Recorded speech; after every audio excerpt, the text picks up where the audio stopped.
Bienvenidos a esta presentación sobre diseños de estudios epidemiológicos. El objeto de esta presentación es únicamente dar luz acerca de la relación que existe entre los diseños epidemiológicos y las medidas epidemiológicas que se sugieren utilizar en cada uno de ellos. Pues bien, partamos, digamos, de esta revisión sobre los principales usos de la epidemiología en salud pública. Si ustedes ven y analizan cada una de estas, verán que el uso de la epidemiología no se restringe únicamente a la parte de caracterizar los fenómenos de salud, la ocurrencia y la cantidad, digamos, la parte numérica de un problema de salud dentro de un grupo poblacional. Además, permite generar conocimiento acerca de la causalidad de estos problemas de salud, ¿no? Las causas asociadas, los factores de riesgo, factores determinantes, dependiendo del postulado teórico de los cuales se parten, pero además genera una gran cantidad de estrategias de seguimiento, de medición, que son importantísimas para los aspectos de vigilancia epidemiológica de los problemas de salud, para estrategias de evaluación, de intervenciones en salud y además genera también una gran cantidad de herramientas tanto para la vigilancia e evaluación de las intervenciones en salud pública. Pero bueno, tenemos que partir de la reflexión de que no siempre es posible desarrollar estas mediciones o esta serie de evaluaciones, por ejemplo, de intervenciones en salud, en la totalidad de la población que se interviene, sino que muchas veces necesitamos de estrategias de muestras de población en las cuales desarrollar diferentes tipos de estrategias de intervención o diseños epidemiológicos para verificar los efectos de las intervenciones. Y de ahí, pues, la epidemiología también nos surte de una gran cantidad de estrategias y de diseños epidemiológicos para materializar estos tipos de estudios. La clasificación de los estudios epidemiológicos, pues dependiendo del investigador, pues pueden encontrar muchas propuestas. Nosotros hemos decidido agruparla aquí en dos grandes categorías, los estudios experimentales y los no experimentales. Pero bueno, hay una gran cantidad de estrategias de investigación que pueden ustedes encontrar dentro de la literatura científica, ¿no? Veamos que sí es cierto que en la parte del baremo de las revistas de publicación de ensayos científicos de impacto, pues tienen, digamos, una especie de baremo donde le dan mayor peso a los estudios experimentales sobre los estudios no experimentales en relación, digamos, a la validez de los resultados, ¿no? A la validez científica de los resultados. Entonces, si ustedes van a publicar, pues la posibilidad de publicación siempre será mayor si ustedes lo que proponen es hacer un ensayo clínico aleatorizado que si hacen, por ejemplo, un estudio ecológico o un transversal. Pero bueno, el hecho de que estén por debajo dentro de este baremo de calificación no quiere decir que los estudios ecológicos o los transversales no tengan utilidad en salud. Es más, son de los tipos de estudios epidemiológicos o ensayos epidemiológicos de los que más hacemos uso para la planificación en salud.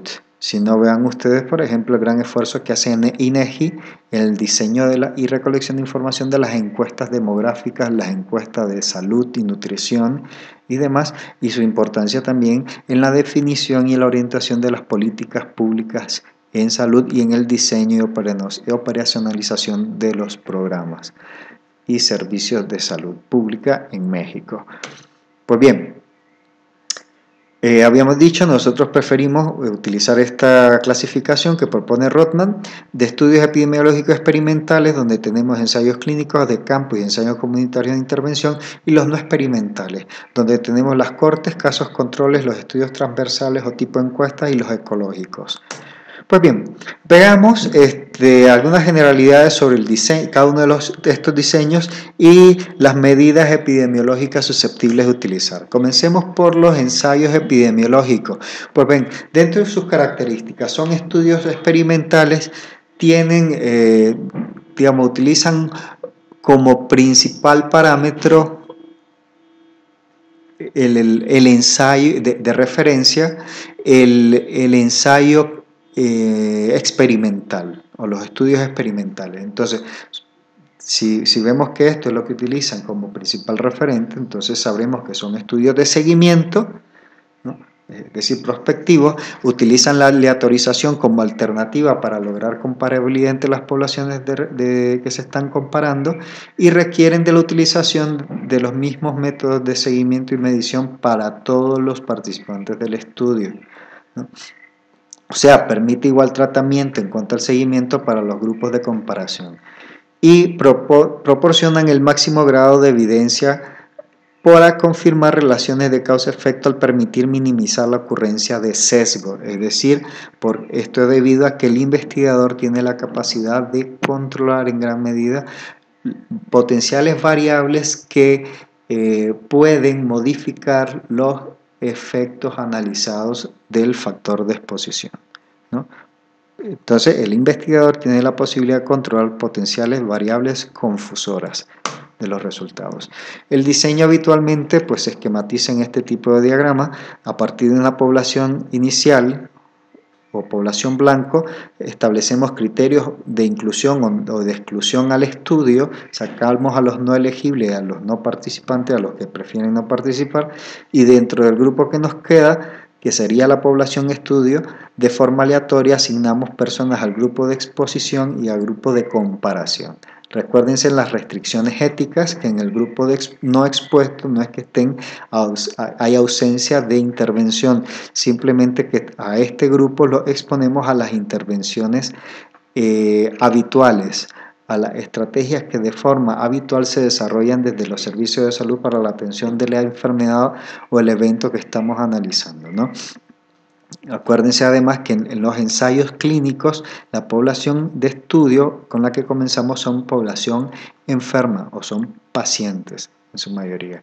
Entonces son de seguimiento y el tiempo de seguimiento durante el estudio normalmente tiene que ser mayor al tiempo estimado de inducción de la enfermedad, ¿no? Y mayor también a la sumatoria del tiempo de inducción y el tiempo también que estimamos que transcurre posteriormente a la causación hasta la identificación de la enfermedad. Esto lo habíamos analizado también en la presentación sobre estudios de seguimiento, si no, pues tendríamos que remitirnos a esta presentación para refrescar. Ahora, algo que tenemos que tener en cuenta es que la aleatorización por sí misma no va a garantizar necesariamente la completa comparabilidad entre ambos grupos, ¿no?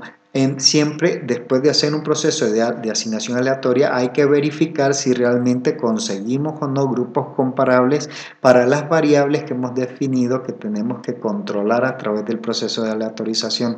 Si a partir de un primer proceso de aleatorización conseguimos grupos no necesariamente comparables, es factible volver a hacer un nuevo proceso de aleatorización hasta tener, digamos, grupos realmente comparables, ¿no?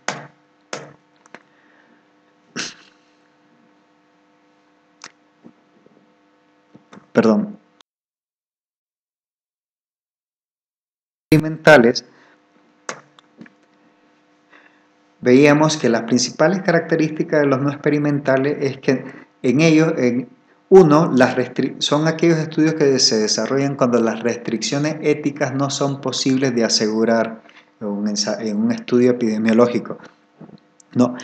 Y otra, por ejemplo, es cuando queremos analizar un factor de riesgo y su impacto en la salud de la población. Entonces, como no es posible asegurar las restricciones éticas en este caso y no podemos exponer a personas de forma intencionada a factores de riesgo para ver en el futuro el desenlace que pueda tener en la salud, entonces lo que hacemos es utilizar la forma en que de forma natural ya está distribuida estas exposiciones en las poblaciones en poblaciones específicas que puedan ser de interés al estudio. Y lo que hacemos es, en estas poblaciones que de forma natural se han expuesto a estos factores, verificar cómo en el tiempo, digamos, esta exposición puede estar modificando, alterando, determinando su estado de salud. Otra característica es que ni la exposición ni muchos factores potencialmente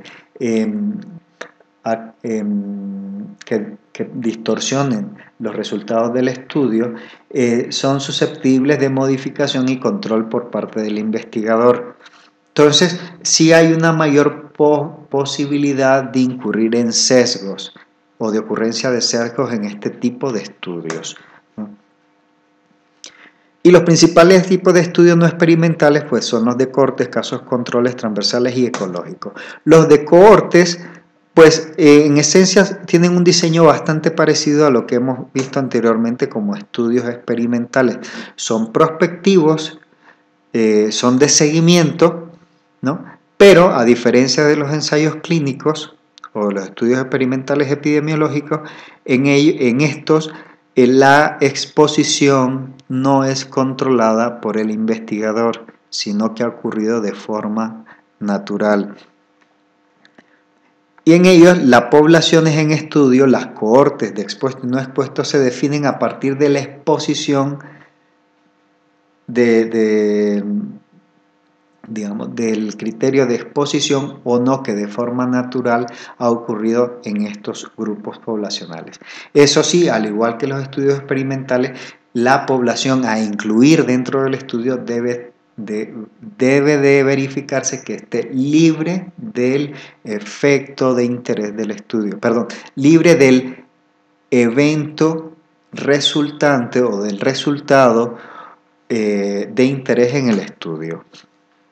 Entonces tendremos grupos de expuestos y no expuestos, pero libres de la enfermedad o del evento de interés del estudio, y lo que vamos a hacer es verificar cuántos nuevos casos de enfermedad o de daño se verifican tanto en los grupos de expuestos como en los no expuestos, en el tiempo que hemos definido en el que vamos a dar seguimiento a este grupo de personas. La ventaja de los no experimentales de tipo cohorte es que, bueno, son los más cercanos a un experimento, la relación temporal causa-efecto es verificable y se puede estimar medidas de incidencia, siempre y cuando hemos verificado que tanto en el grupo de expuesto y no expuesto no existan personas ya portadoras del evento o daño de interés.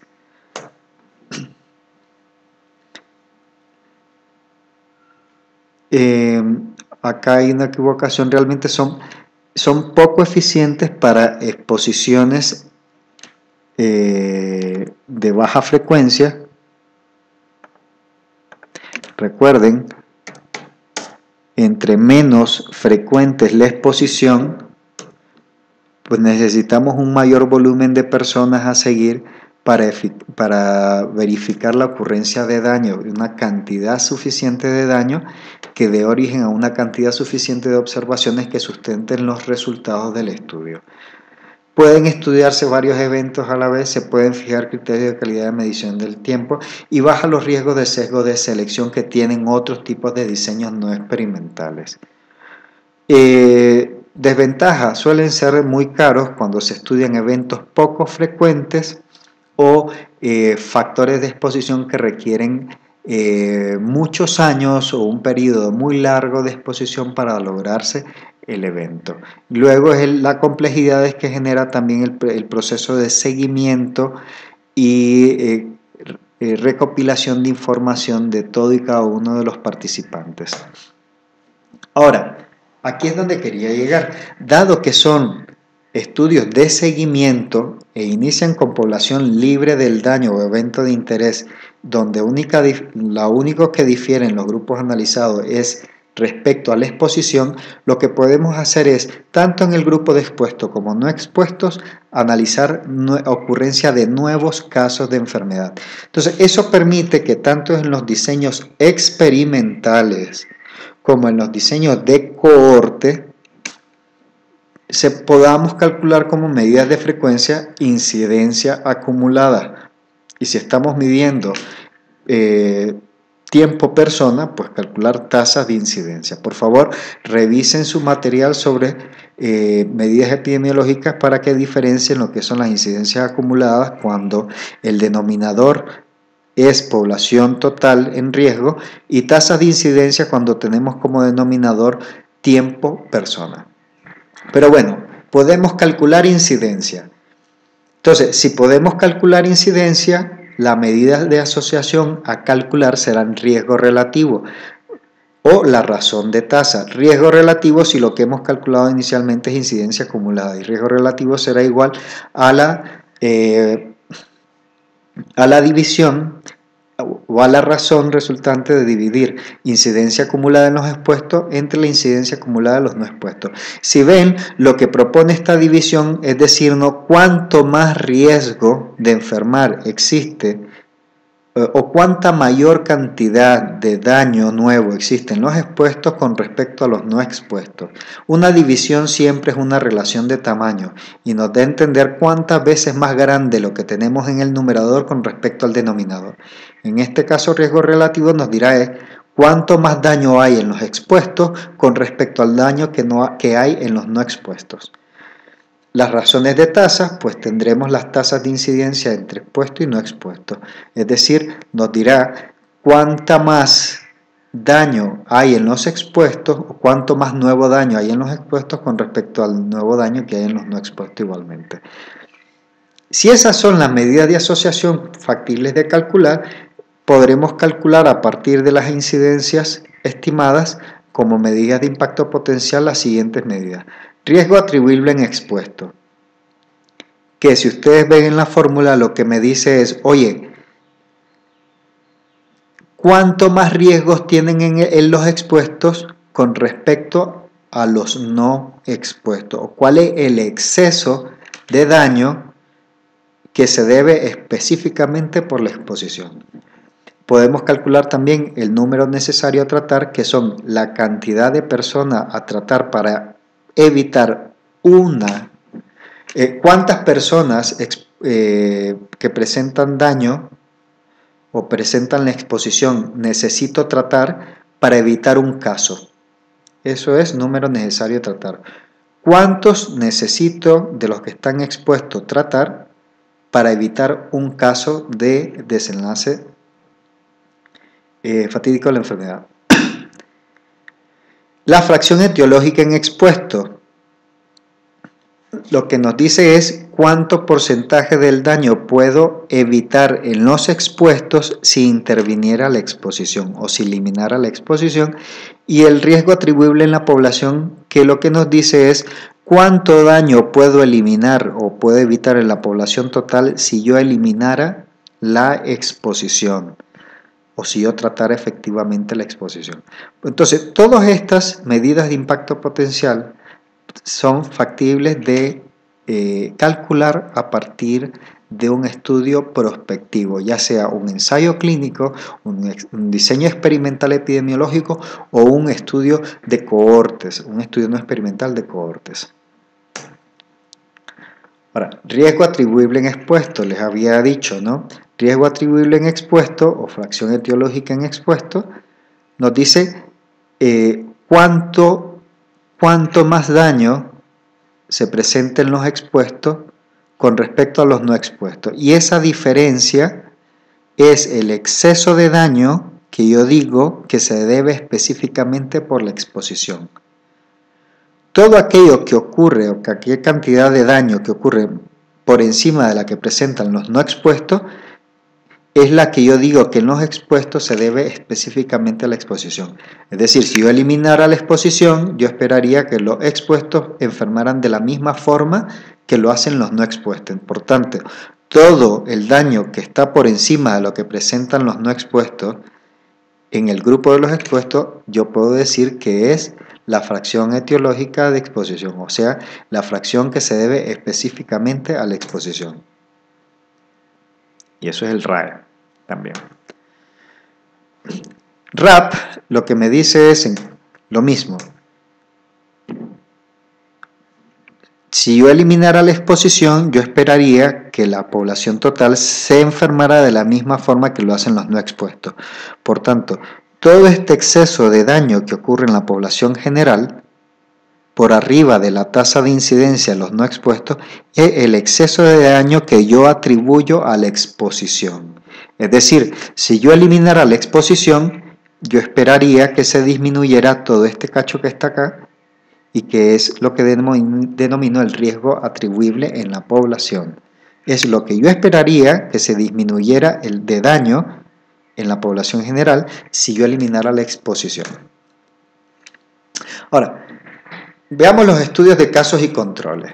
Las principales características de los estudios de casos y controles, bueno, puedo hacer estudios de casos y controles anidados en una cohorte, ¿no? Aquí la diferencia, pero puedo hacerlos también no necesariamente anidados en una cohorte. En este caso pues serían estudios prospectivos si no están anidados en una cohorte. Aquí la principal diferencia es la selección de los sujetos no se hace en función de la presencia o ausencia de exposición, sino que la selección se hace en función de la presencia o ausencia de la enfermedad. Casos serán aquellas personas que presentan el evento o enfermedad de interés. O serán, digamos, el grupo de personas que son representativas de aquellas de todos los casos que son de interés de estudio para la investigación. Entre tanto, los controles tienden a ser un grupo de personas que son representativas del grupo que da origen a los casos, pero cuya única diferencia es que no presentan la enfermedad. De todas maneras, para aclarar mucho más sobre la parte de cómo generar o cómo seleccionar los controles, los invitamos a revisar la presentación desarrollada específicamente para el diseño de estudios de casos y controles. Entonces, principales características para garantizar la validez de estos estudios. Los casos y controles deben provenir de la misma base poblacional. La única diferencia es que los casos presentarán la enfermedad y los controles no. ¿A qué nos referimos esto? Si estamos analizando, por ejemplo,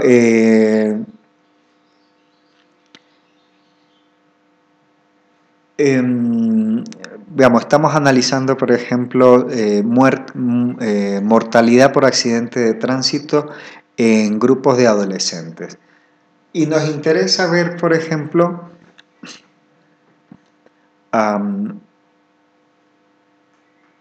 aquí, por ejemplo, el efecto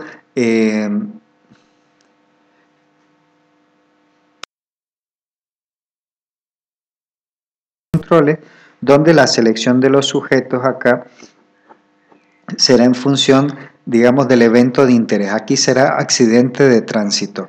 Tenemos como grupo, por ejemplo, de casos, aquí serían adolescentes, por ejemplo, adolescentes estamos haciéndolo en una institución educativa, ¿no? en la escuela secundaria 3, por decirlo, ¿no? Entonces, escogemos como caso a adolescentes de la escuela secundaria 3 que presentan el antecedente de haberse accidentado previamente, en el último año, por ejemplo. Entonces, por tanto, mis controles tendré que seleccionarlos también del grupo de adolescentes de la secundaria 3, que es la base poblacional que da origen a mis casos. La diferencia estribará en que ellos no verificarán el antecedente de accidente de tránsito en el último año.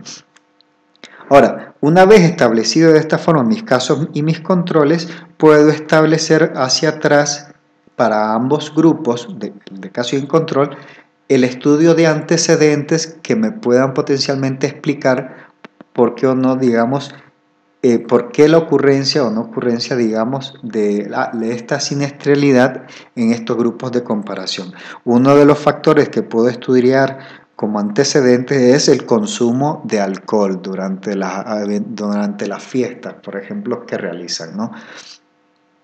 Entonces, ahí veré yo si habrá diferencia en cuanto a patrones de consumo de alcohol entre el grupo de adolescentes que han tenido eventos de siniestros automovilísticos respecto a los grupos que no han presentado antecedentes de siniestro automovilístico en el último año. Pero lo ven, tantos grupos y controles provienen de una misma población, de una misma base poblacional. A eso nos referimos. Ahora, la selección tanto de casos y controles es independiente del antecedente de exposición. Entonces, no hago una selección en función de la exposición, no, es de forma aleatoria. Es independiente de los factores de exposición que voy a analizar, ¿no? Ahora, por su naturaleza retrospectiva, como lo que voy a preguntar hacia atrás por antecedentes de exposición, pues son potencialmente vulnerables o susceptibles a sesgos, sobre todo relacionados a la memoria, ¿no? Y a los procedimientos que utilicemos para la recolección de información.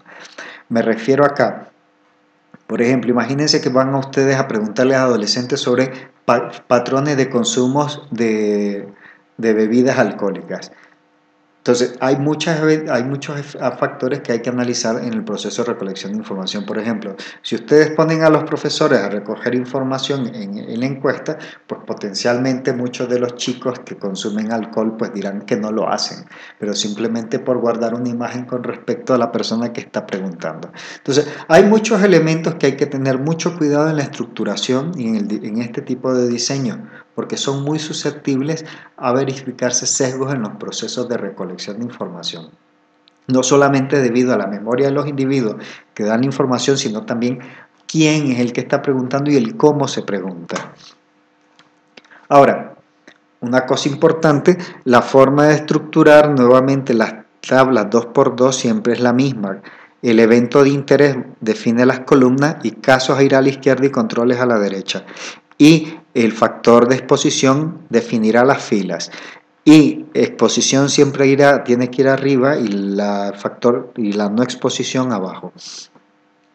Ahora, en estudios de casos y controles, lo que se propone es que siempre se utilice como medida epidemiológica de frecuencias la odds y como medida de fuerza de asociación la razón de momios o razón de productos cruzados.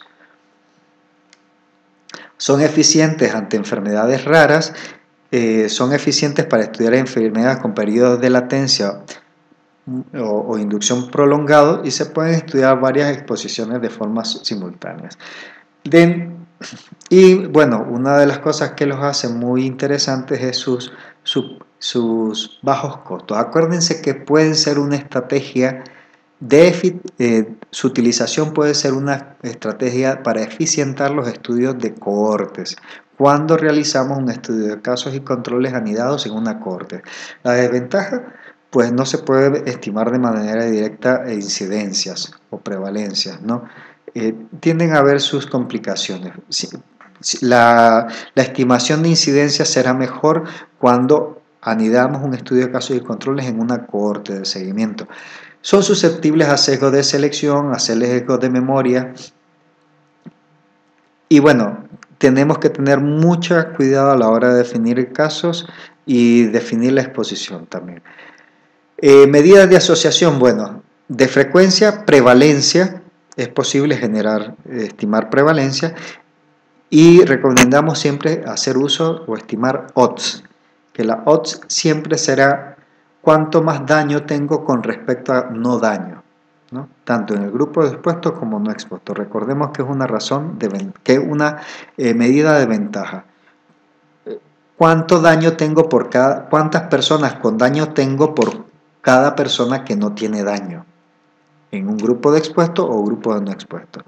Tendemos como medidas de asociación, podemos generar razón de prevalencia, con su defecto generar también razón de momios. Recuérdense que si tenemos un estudio de casos y control anidado en una corte, la razón de momios se vuelve un estimador insesgado del riesgo relativo y esto es muy importante tenerlo en cuenta entonces, ¿no? Y la razón de momios siempre nos dirá cuánto daño ocurre en los expuestos por cada evento de daño que ocurre en los no expuestos. Esa es la forma adecuada de interpretar, digamos, la razón de Momio. Si estamos calculando razón de Momio, entonces como medida de impacto potencial es posible calcular la fracción etiológica del expuesto. Y eso que se calcula, digamos, restando la razón de Momio 1 y dividiéndolo entre razón de Momio. Esto es, ¿qué proporción de daño evitaría yo en el grupo de los expuestos si eliminara la exposición? Recuérdense de esa definición, ¿no? Si yo eliminara la exposición, ¿qué porcentaje del daño a los no expuestos podría yo evitar, ¿no? Y esa es la fracción etiológica en los expuestos. Los estudios transversales o de encuesta, pues, como su nombre lo dicen, son los estudios que se dan origen a partir de encuestas poblacionales, ¿no? Entonces, habitualmente se los aplicamos a grandes volúmenes de población, se los aplicamos en un corte específico del tiempo y aquí, digamos, no podemos calcular incidencia, sino lo único que podemos calcular es lo que hay en ese momento, ¿no? Cuántas personas tienen exposición y cuántas personas tienen daño, ¿no? Esa es la idea de este tipo de eventos. Realmente genera una fotografía de cómo estaba ese grupo poblacional al momento de aplicar el estudio. Entonces, no hay seguimiento en el tiempo, es solamente un corte, una fotografía en el tiempo. Es cómo estaba ese grupo poblacional, qué características tenía en el momento de que yo realicé el estudio. Por tanto, no puedo calcular incidencia, puedo calcular prevalencia y siempre se recomienda también como medida de frecuencia el cálculo, la estimación de odds y de como medida de fuerza de asociación la razón de Momios, perdón.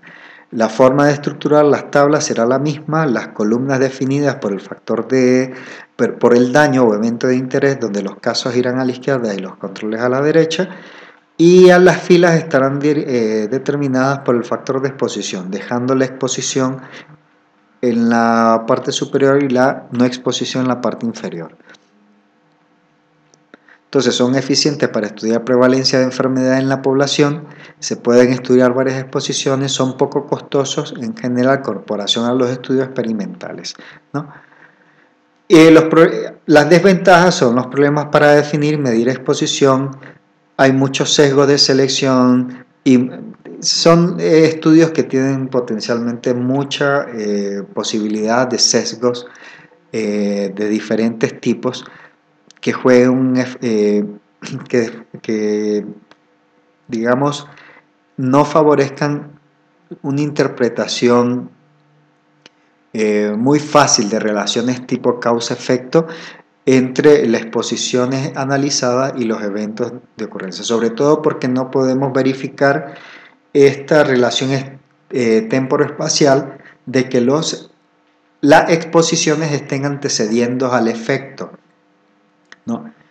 Y no que estén ocurriendo de forma simultánea o de que hayan, digamos, situaciones de exposición que están ocurriendo de forma posterior a la verificación de un evento de daño. Entonces, hay muchos tipos de sesgos que tienen que ver por el hecho de que no es un estudio de seguimiento, sino que es un corte en el tiempo. Como habíamos dicho, medidas de frecuencia, las medidas de frecuencia que son factibles de calcular en este tipo de estudios, prevalencia y odds. Por tanto, de asociación que podemos calcular son razones de prevalencia y razón de Momio, y de medida de impacto potencial, aunque son muy cuestionables su interpretación por los sesgos que habíamos mencionado, pues el factor etiológico, la fracción etiológica en expuesto, ¿no? Que es la fracción, el porcentaje de daño que se verifica en los expuestos, que yo podría eliminar si eliminara, o evitar si eliminara la exposición. Los estudios ecológicos o de conglomerados, si ustedes ven, lo que analizan son datos de volúmenes de población, de grandes cantidades de población. Aquí no tenemos individuos, sino grupos poblacionales, ¿no? Entonces, normalmente lo que estamos analizando, digamos, en los estudios ecológicos son comparaciones de tasas de prevalencia o de incidencia o de mortalidad o letalidad entre diferentes grupos poblacionales. Entonces, sí se pueden estudiar grandes grupos poblacionales, son relativamente fáciles y pocos costosos, tienen mucho poder estadístico, pero las desventajas que tiene es que no se tiene información de los individuos, sino del grupo en general. Entonces no sabemos cómo operan el riesgo en los individuos, sino que solamente sabemos de la distribución del riesgo en la población general o del problema de salud en la población general. Entonces, para dar respuesta a investigaciones de tipo causa-efecto, pues dan muy poca información. No los utilizaría yo para dar respuesta a preguntas de tipo de causalidad, si esto es causa de esto o lo otro, pero son muy útiles para definir o para darnos, digamos, una idea de cómo está la distribución de un riesgo en un grupo poblacional o cómo está, digamos, distribuido el riesgo, el daño entre diferentes grupos poblacionales. Las medidas posibles de calcular son razones, proporciones y habitualmente tasas. Las medidas de asociación, por tanto, a utilizar son los ajustes de tasas o modelos de análisis multivariados. Pues bien, hasta aquí tipos de diseños epidemiológicos y la relación que tienen estos diseños con las medidas epidemiológicas factibles de utilizar.